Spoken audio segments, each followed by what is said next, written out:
In Angular, we know that there are two ways to implement forms. One is template-driven form and the other is reactive form. We completed learning template-driven form in a series of earlier videos. From this video onwards, we will start learning reactive form.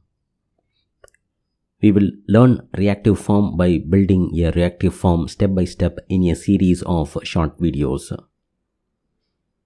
My Angular version is 12.1.3.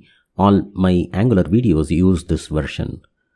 This ensures uniform behavior when we implement the examples, as using other versions may result in some syntax errors. I have created a new Angular workspace for demonstrating reactive forms using command ng space new space reactive.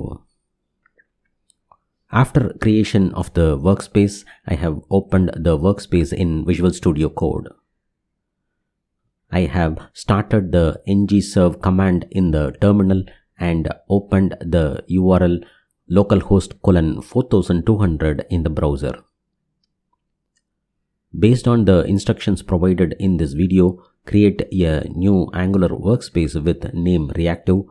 Open the workspace in the Visual Studio Code.